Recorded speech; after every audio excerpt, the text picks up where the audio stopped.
Thank you so much, Rhonda, again.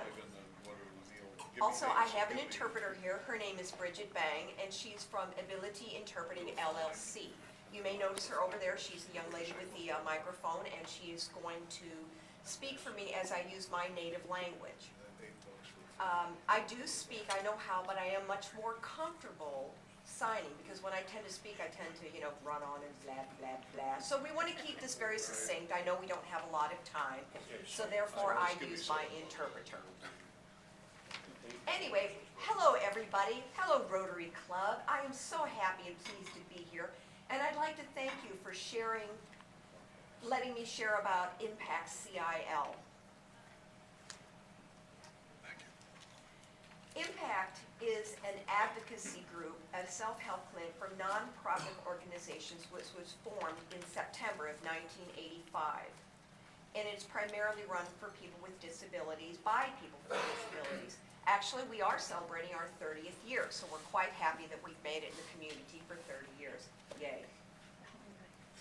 Now, you notice how I put my hands up and I kind of shake? Now, why would I do that? Anyone? Anyone? Happy. Bueller? You know why? That's instead of applause. You guys can hear applause. I can't. So, why would I do that? Anybody?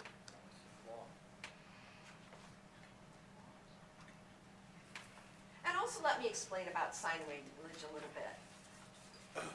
A lot of times deaf people like to sit up front so they can see the interpreter or they can see the speaker.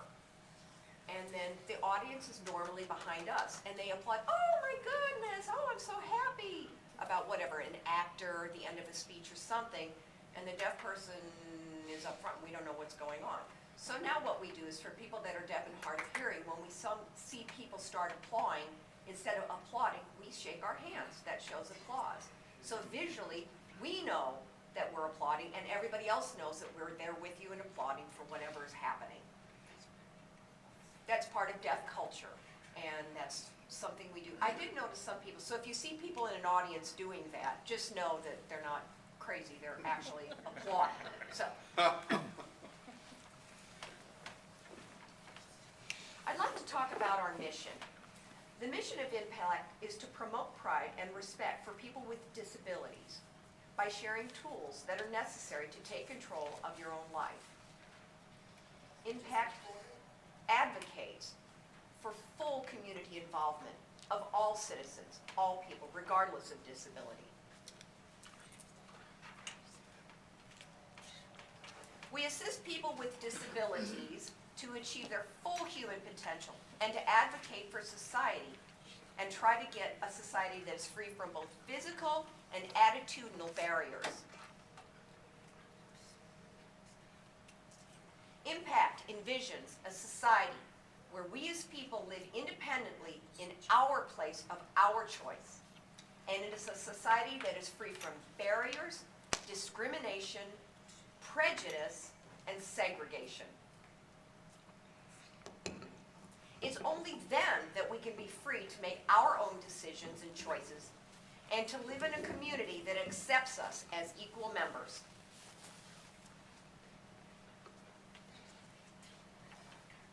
Impact serves 6 counties here in Illinois: Madison, Macoupin, Jersey, Bond, Greene, and Calhoun.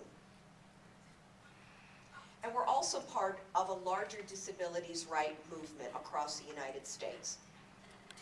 There are 22 different centers all around Illinois, and there's more than 500 centers for independent living in the United States.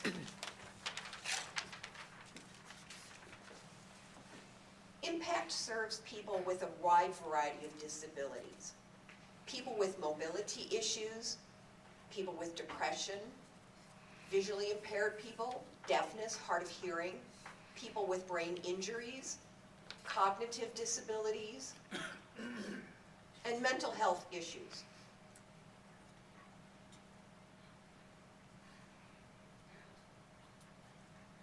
In order to promote consumer control, Impact continues to be operated by people with disabilities.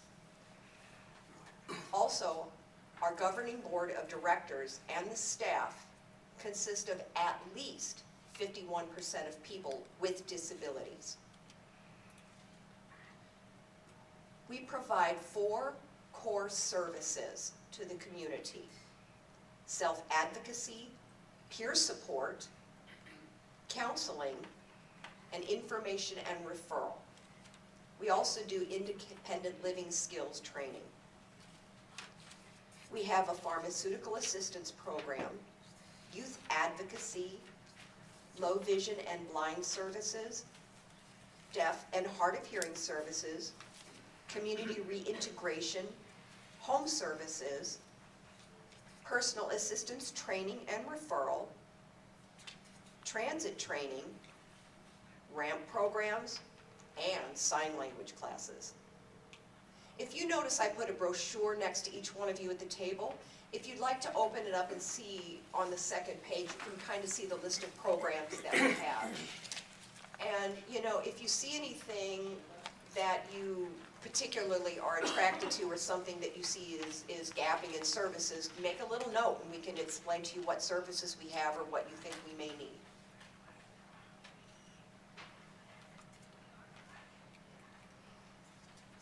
Any person with a disability, regardless of race, creed, or color, is eligible for Impact CIL services.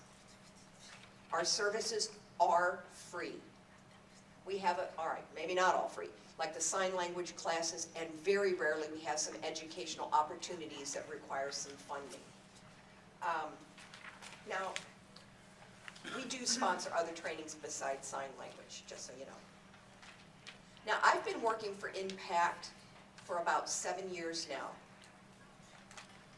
And what I like to do is continue to promote awareness about people with disabilities and also advocacy and peer support.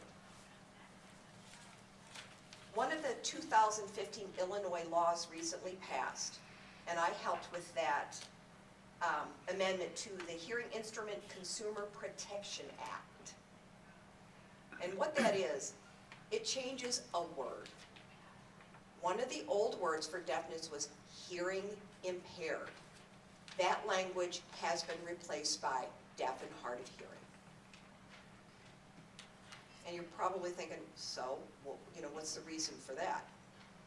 The word hearing impaired implies that we are broken.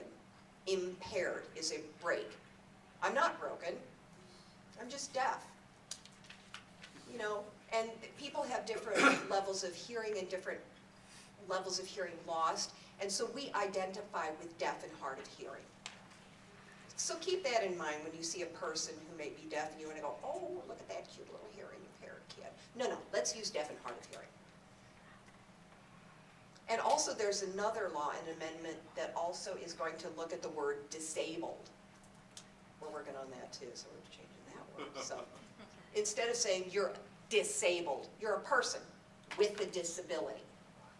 Or people with disabilities, not disabled person. I know I'm a little off track, but anyway, I just wanted to kind of, anyway.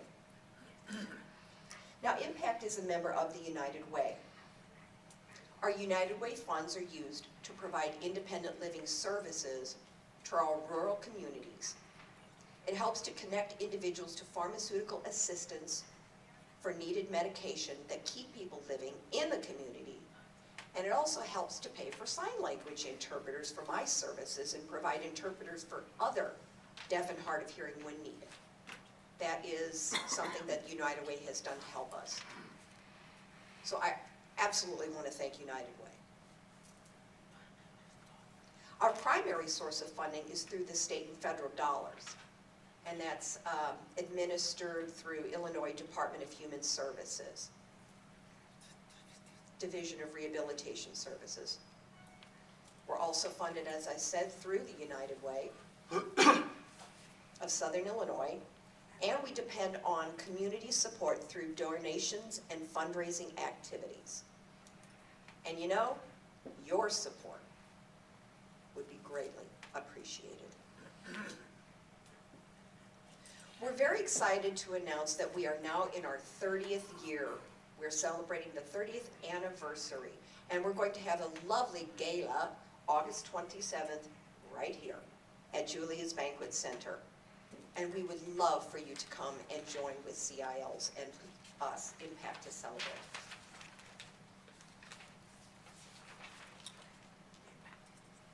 Okay, after 30 years and a lot of hard work, Impact is still here, and we keep on going. We have important programs and important services, and we will keep going. Again, I'd like to thank you so much for your time and attention and listening to my speech.